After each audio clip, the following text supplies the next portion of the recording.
You're listening to Let Me Tell You Why You're Wrong, all on Georgia Radio Network.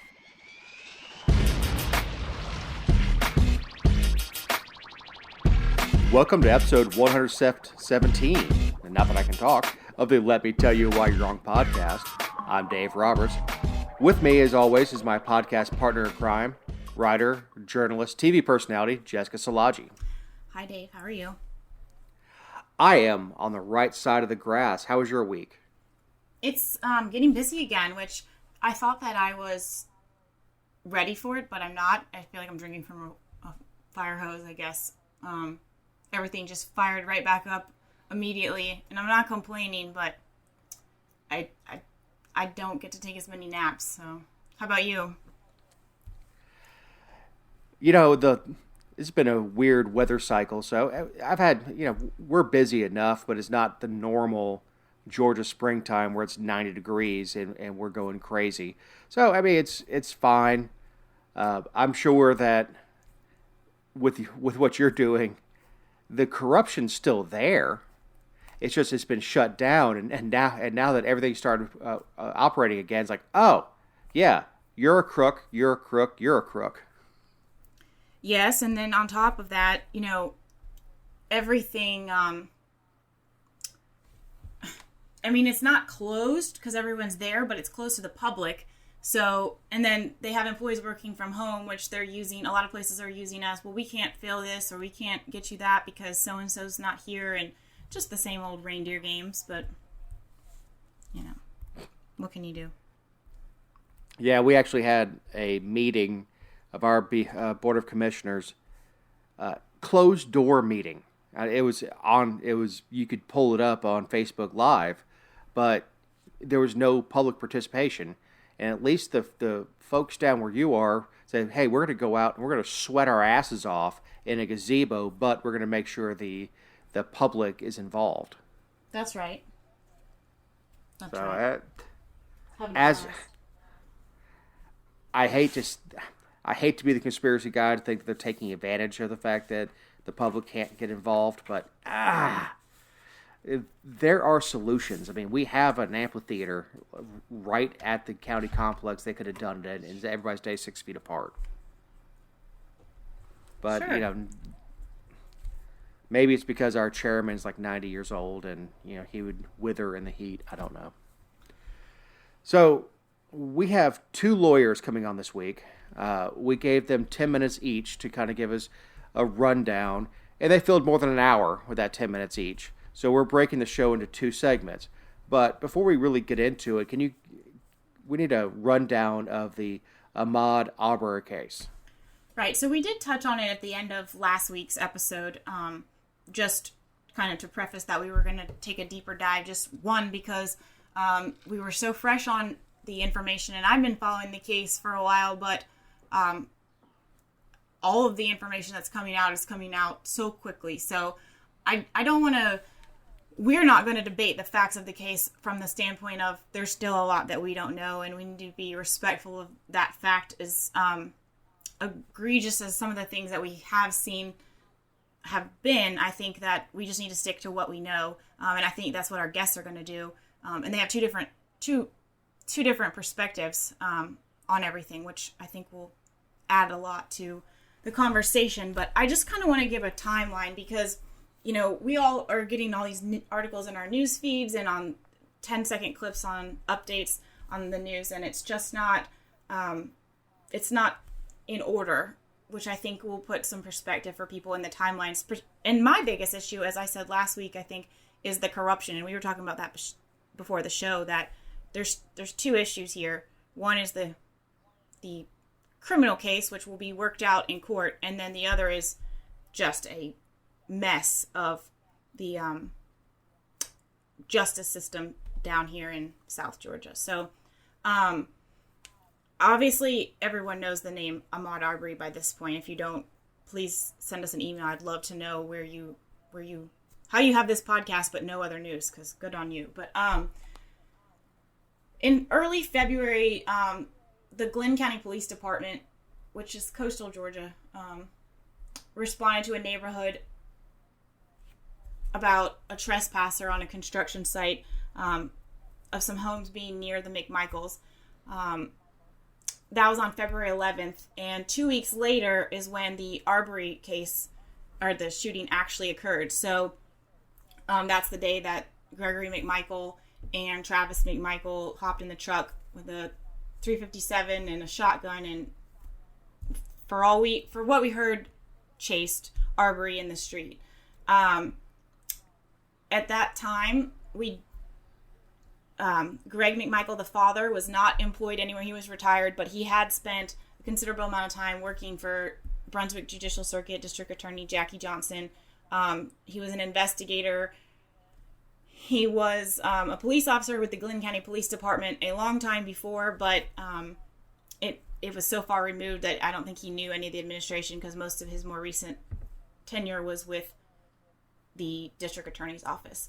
But the Glynn County PD was the one that responded to the incident, and they had the McMichaels come down to the office, and they were told, it has come out since then, that the Glynn County Police Department was prepared to make an arrest immediately, but did not because of, at the advice of the DA's office, in the same DA's office that employed Greg McMichael. So that's the huge flag at first. Also, it's been reported that Ahmaud's mother, Wanda Cooper Jones, said that, and there's nothing to, her statement has been confirmed that she did say that, but we have nothing to back up, and the police haven't responded to this. But she was told that the police told her that her son was killed inside a home during a burglary. And I don't know if they did say that, or if she just misunderstood because of getting the news that her son was dead. I don't know, but there's just a whole lot of misinformation about the day of the shooting. And it took Jackie Johnson 4 days to contact the Attorney General's office to recuse herself and request that the state appoint another prosecutor. And that process is outlined by Georgia Code. So, there's certain steps that have to be taken, and then there's no timeline. And I think that most people would think that 4 days is a very short amount of time for any case, especially as slow as the courts work. However, in this particular case, the fact that we have reports from the Glynn County Police Department that Jackie Johnson and some of her ADAs told them not to arrest the McMichaels, and that was immediately after the arrest, which kind of set the tone for the entire investigation and follow-up. I think that 4 days seems like an eternity at that point. So to fast forward a little bit, on the, 6 days after the shooting, Arbery was buried, and they appointed George Barnhill from the Waycross Judicial Circuit, which is neighboring, to handle the case. But what didn't come out is that Barnhill and Johnson had already communicated about the case, and had reviewed evidence and was advising the Glynn County Police Department on whether or not to make an arrest. And a letter to that effect eventually came out, where Barnhill said that he had, that the men had solid first-hand probable cause to chase the burglary suspect and stop him, and that Arbery initiated the fight, so McMichael was justified in shooting him. Now, the reason that the letter is kind of interesting is that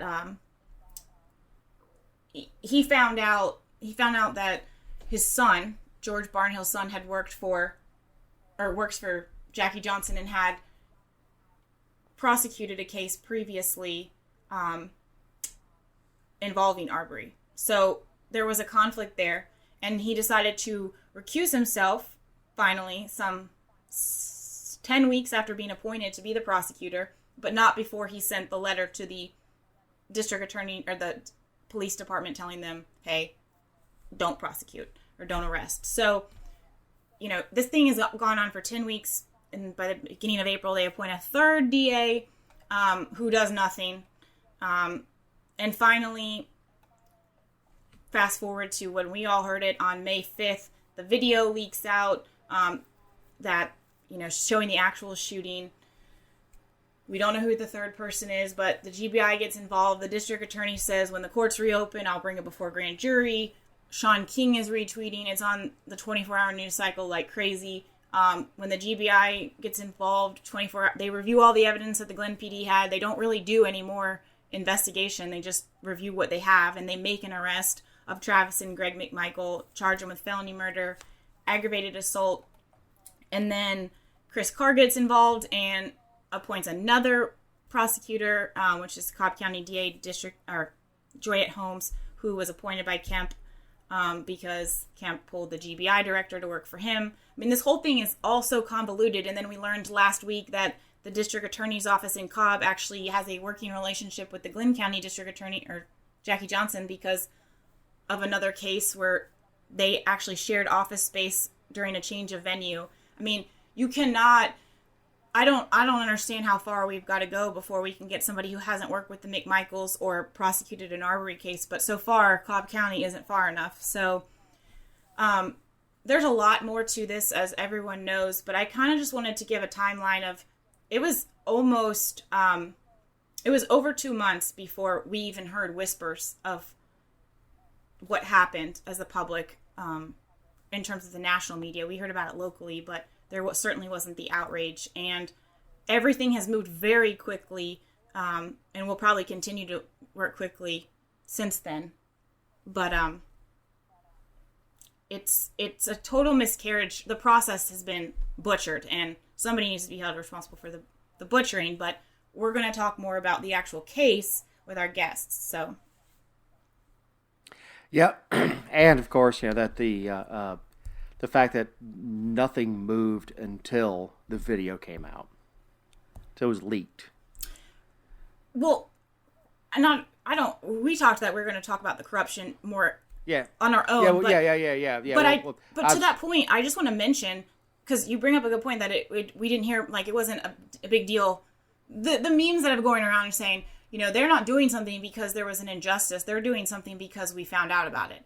Which there's an element of truth to that. And my concern is that now people think that you've got to leak evidence, which does impact a jury and everything, that's how you get something to move in a case. And God help us if this is how every case is going to go. Well, this is a good time to remind everyone that these are our opinions and the opinions of our guests, and certainly not those of All on Georgia or any All on Georgia reporter not offering commentary on this show. Joining us now is lawyer and state representative Dar'shun Kendrick, who represents parts of DeKalb and Gwinnett counties. She's a ranking Democrat on the House Judiciary Committee, non-civil, juvenile justice, interstate commerce, and small business development committees. She also serves as chair of the Special Committee on HBCUs for the Georgia Legislature Black Caucus and co-chair of the Georgia Future Caucus, a bipartisan group made of legislators under the age of 40. She's the founder of the nonprofit Minority Access for Capital, Inc., and contributor to Black Enterprise magazine focused on economic justice issues. So we're happy to have Dar'shun on the show. Thanks for joining us. Thanks for having me. So we're talking about the Arbery case. Why don't you start off by telling us when and how you learned about it? Yeah, sure. So in between sort of running a law firm and doing the many other things that I do, I try to spend some time on social media interacting with people, especially since we're on lockdown. And I remember seeing an article posted. As you probably can imagine, most of my friends are probably more civically engaged than normal. And so I saw an article posted that said there was a shooting of an unarmed Black man. And unfortunately, I'm becoming a little desensitized to it. But I clicked on the article and then realized, that it happened here in Georgia. And as the ranking member on our criminal law committee in the House, of course, the wheels in my mind always start turning about, sort of what this means in the state of Georgia when we talk about criminal justice and criminal justice reform. So I found out on social media.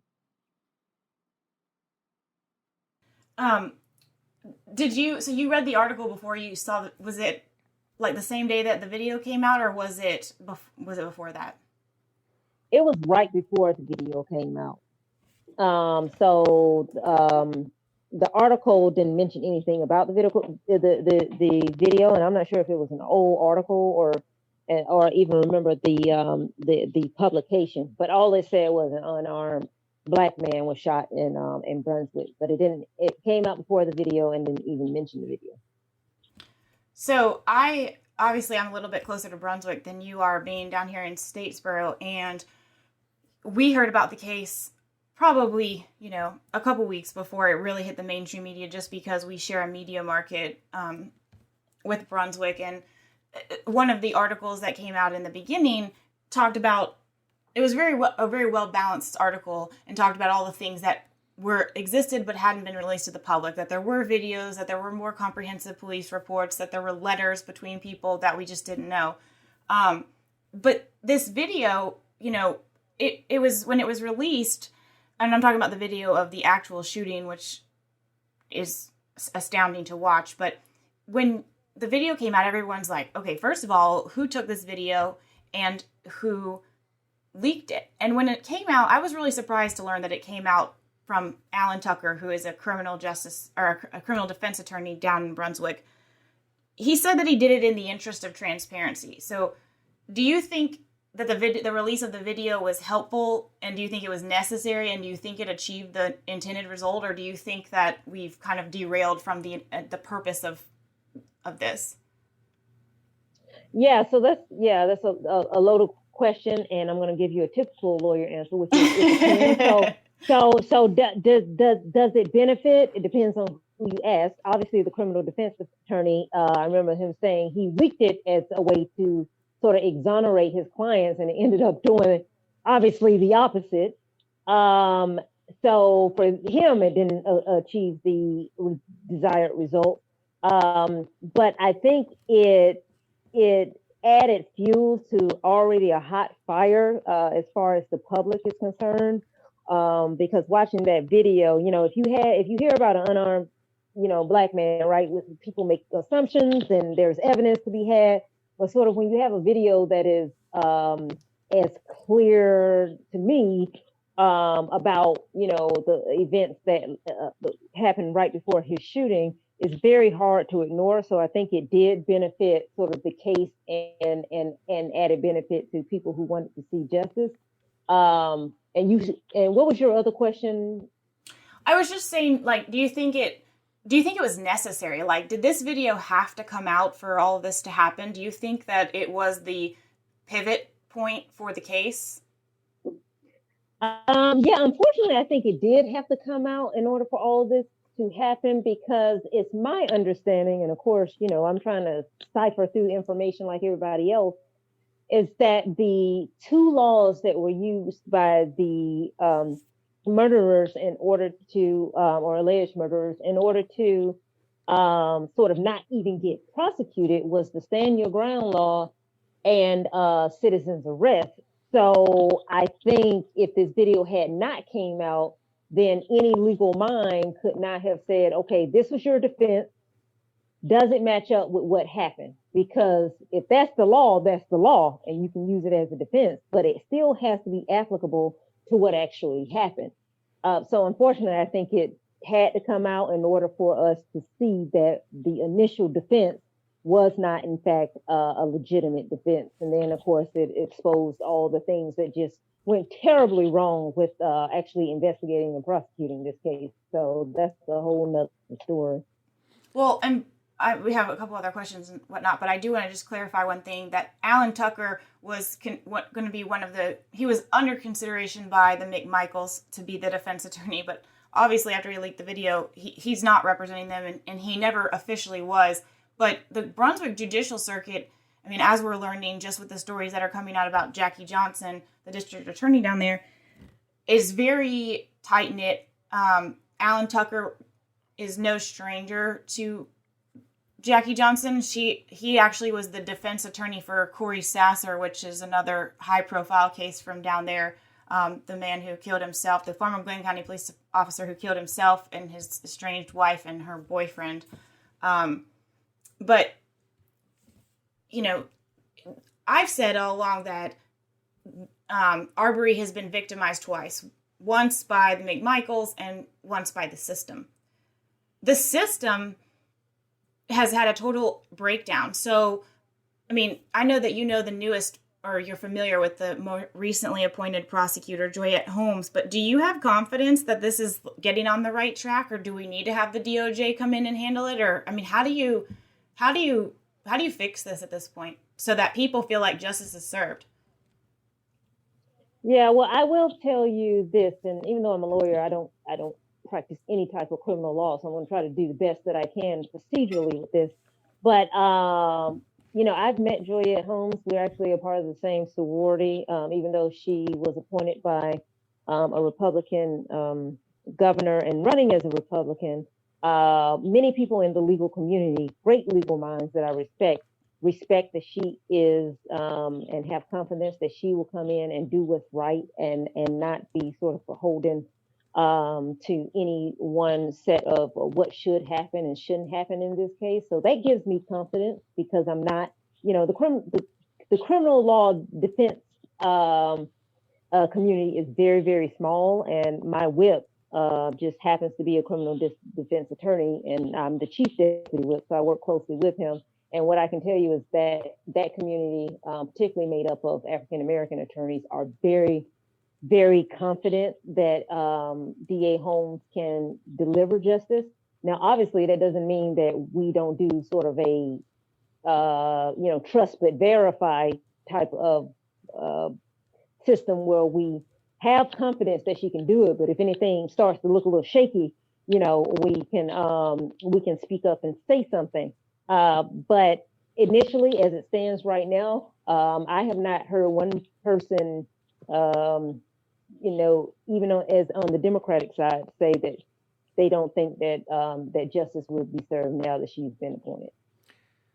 That's good. That's really reassuring, because my concern when they chose her was, oh, great, now we've picked someone who Kemp appointed, and recently, no less, and people are going to be mad. But I hope that she's far enough removed too, distance and, socially or what have you. But Dave? So she's going through an election. I think she has a Democratic challenger. So I don't know. I don't live in Cobb County. I don't know anybody who lives in Cobb County. So I'm not sure what the demographic makeup of Cobb County is. But she's maybe it's a good thing, maybe it's a bad thing. But the fact that she has a lot of eyes on her, and people will actually be going to the polls, may give some additional reassurance that she almost has to overcome for being. Is there any appetite? And of course, we don't know right now. The only way to remove a district attorney is impeachment or shame. We know this in Paulding because we have Dick Donovan, who had cost the county quite a bit of money with sexual harassment accusations. But would there be any appetite in the legislature to remove the DA down there who ignored the evidence, ignored the video, and protected the McMichaels? So it's my understanding that the governor has that power to remove the DA. And when I went down there Tuesday, down to Brunswick, that was sort of the general theme among the protesters and the family and the people that were gathered at the courthouse for our press conference, was that they were calling on Governor Kemp to remove the DA. Now, I don't know if the legislature can do that, but what I do know that the legislature only has 11 days left out of our General Assembly session. So if we do any removing, it won't happen during those 11 days just because of the way that our system is set up. No, it would have to be a special session, and an impeachment would happen much like it happened in the Congress, where the House would issue articles of impeachment, and then any DA with a soul would go ahead and resign. But then they would be tried in the Senate, just like any other constitutional officer. Yeah, I'm not, and again, I am not sure that the legislature has necessarily an appetite to do that, even if during a special session, because as you may know, we have budget concerns. So if we do a special session, it's probably going to be a special session on the budget as opposed to anything else. So I'm not sure. I mean, even though I'm in leadership, I am not in the majority party. So I'm not privy to, what else might affect that decision, but that's just my general sense. Kind of getting back to the case a little bit, like you have, obviously you said that you have a civic minded group on social media and stuff, and I would agree with that, but you definitely have a different makeup of followers and constituents than perhaps some of our listeners and just some of our districts that we live in. But like, how is this conversation going around race, and how is that, is it leading the conversation for people? Is it a side component? Do people think the McMichaels were inherently, like, was this a racial act because we're talking about hate crime statutes, or do they just think that the system has failed because of race? Like, where is this coming in for the conversation? Yeah, so again, I'm going to give you the typical lawyer answer, which is it depends on who I talk to. So obviously, if I talk to my normal group of legislators, that's a more nuanced conversation about, just not only about race, but just about the system and reforms that are needed. But like you said, if I just post it on social media, then obviously the first thing that's going to come to mind is going to be race, and that's going to be the center issue that is going to sort of drive the discussion.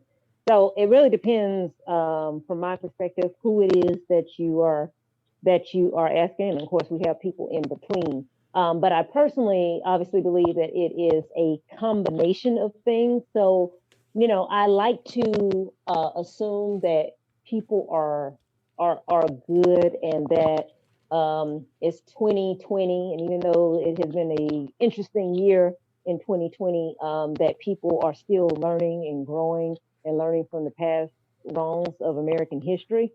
But at the same time, I know that subconsciously there is still, even if it's not conscious racism, there's subconscious biases and racism in terms of, just having preconceived notions of what a black man stands for, particularly if you take the narrative of him stealing something from a construction site, if you believe that.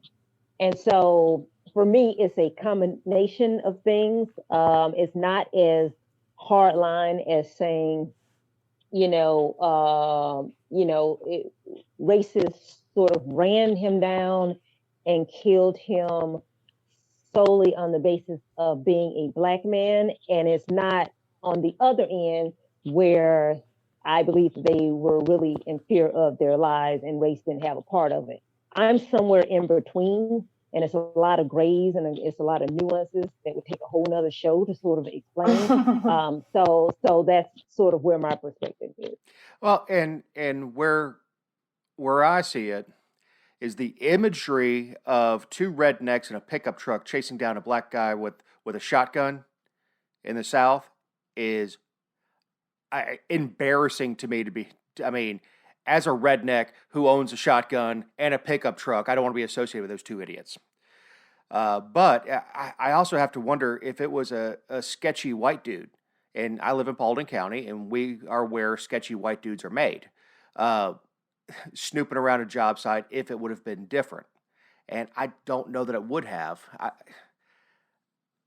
I don't know that I don't know that race was a motivator for him as much as self-righteousness, and seeing themselves as the neighborhood protector was a motivator for what they did. Yeah, that's why I said it's so nuanced, because I definitely think that is a part of it. But if you ask me what is the one thing that caused them to do what they do, I don't think anybody reasonably can just give one answer. It's a multifaceted, nuanced argument. I think that combine a number of things, and even though we don't I want to believe the best in people and that there are not downright outward racist people, subconsciously we all have biases, and subconsciously we all do things based on our reality. And so I can't discount that race had something to do with it, even if it wasn't overt racism. Well, and I think too, you said that there's multiple things going on here. It's also, I mean, at least for me, I mean, my position on what happened has remained the same, and my position on the corruption has remained the same. But as information, I mean, it's like drinking from a fire hose, trying to keep up with everything that's coming out. Every day there's multiple stories about things that are leaking, people that were involved, interactions from before, and none of that actually changes the events of the day, because the events of the day are the only ones that matter in a court of law. But the public is not good. I know this from writing. The public is not good at digesting an entire narrative at once. They have to have it seep out. But the problem is that some people are getting some stuff, others are getting others. So we're not even on the same page. Not us. I mean, I think we are all pretty well versed on, we try to stay on top of issues and before we talk about them at least. But, we're not on the same playing field with this issue, because it has so much attention now at the state, local, and national level that, unless you read every article, you're arguing with someone who has no idea what you're talking about. Yeah, and that not to get too off topic, but that is generally, sort of what I deal with as an elected official with all issues, is that there's so much information, and I have information that maybe the next person doesn't have, and so trying to explain it just sometimes you have those difficulties in communicating back and forth and coming to a resolution. So that is very true, and that is, I will tell you, that is true for many of the issues. And in your personal, I'm sorry, Dave, go ahead. I was supposed to say, I have a legal question, okay, you cannot perform a citizen's arrest for a misdemeanor, and at worst, this guy committed a misdemeanor by trespassing on a job site. At worst, it's a misdemeanor. You do not have the right to perform a citizen's arrest on a misdemeanor. Is shooting him in the commission of a crime, which I assume would be unlawful detention or imprisonment, because you're trying to restrict his movement. At what point is that what causes it to be murder? Because I don't think these guys had murderous intent, but they were committing a crime. They tried to stop them. Yeah, and that would be criminal law 101, and I got a C- in that class.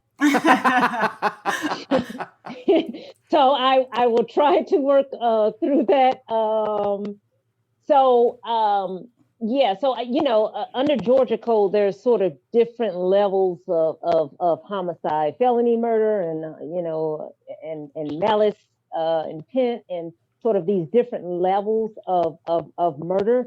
So I think you are going to get to what level that is, to your point, deciding on what their intent was. So it might be that, that what is argued is more of involuntary, manslaughter type things, where they didn't have the intention of doing it, but they were still reckless in their actions, as opposed to something that requires a higher standard.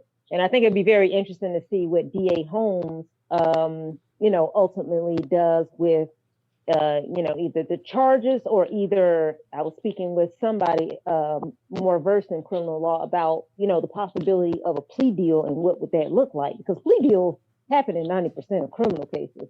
So it's just interesting, the dynamics, to see this here as to if that's going to happen and what that charge would be. Well, and I assume that they're both being charged, even though there was only one shooter, because they were committing a criminal act. And if you're present at a robbery where one person kills somebody else, you're all guilty.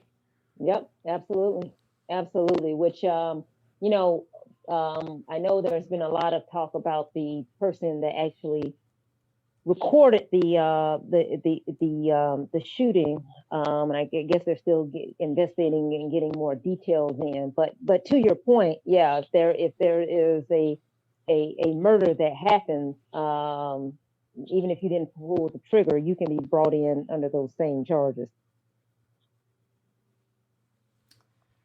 what is the ideal outcome? I mean, we don't know because it still has to go before a grand jury and our courts are closed, and it's just a whole big mess that I think is going to delay the process, unfortunately, just a little bit longer. But we don't know what the grand jury is going to come back with. And I think people are just true to form are going to be mad on both sides no matter what happens, because it is a terrible story. But what is something that we should look to that could be not a positive to come out of this, but how can we, what has to happen where we could say, well, you know what, there was a little bit of justice restored there, or integrity in the process restored there? Like, where can we look for that in this case? Well, I think we can look for it in the way that the special prosecutor handles the case, because at the end of the day, I as a lawyer, and I get in trouble for saying this all the time with Black people, as long as the process is followed accordingly, as a lawyer, I try as much as possible to accept the outcome, because you've heard of all these shootings with unarmed Black men. The jury comes out and acquits them, and then there's this big uprising. And I have to step back and say, I wasn't on the jury. I have to trust that if the process was followed correctly, that the outcome ends up being correct. And so for me, I think one of the ways that we as a nation are going to see if there's going to be confidence, if there's going to be some resolution at the end of it all, is how the process unfolds. Like because it's been so jacked up, in the beginning, which has led us to this point. If we can follow the process in a fair and equitable and swifty way, all those things that when we think of justice and equality and getting justice for the family, I think that will be some restoration of confidence that justice has been served and putting more confidence into the system. But as long as the process keeps getting messed up, everybody's always going to object to and have problems with the outcome. You have to get the process right first before anybody talks about the outcome. I think we can all agree on that. And I mean, that's something that we advocate for every day. I wish people would unite over that first and foremost, and then let it sort it out. But I don't think that's going to happen. So I know you're very busy, and we certainly appreciate you coming on the show. Anything else, Dave?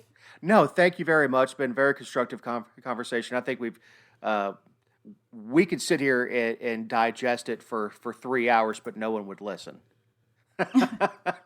Not for that long. But thank you for having the conversation, because there's obviously a lot of emotions and yelling going on. And I find it just more productive if people stop yelling for 2 seconds and talk about how do we resolve this, and how do we move forward in the way that is best to make sure that the family of Ahmaud gets justice. Because while all these different people are popping up that you never heard of saying they support Ahmaud and all this stuff, they're still a grieving family. And so they want justice in the end, and doing all this screaming and other ridiculousness is not going to help them get justice. So we just have to remember that there is still a grieving family in this situation. Totally agree. Absolutely. Well, thank you so much again, and yes, we'll see you on the internet. Okay, sounds good. Thanks. Bye. I want to give a big thanks to Representative Dar'shun Kendrick for coming on the show and kind of giving us a legislative overview and her perspective on what was going on with the case. We have another guest on the part 2 of 117, who is a criminal defense attorney who is kind of has a different perspective of the way we get there. But we, on behalf of Dar'shun Kendrick, on behalf of Eric Cumby and Jessica Salaji, thank you for listening, and we will see you on part 2.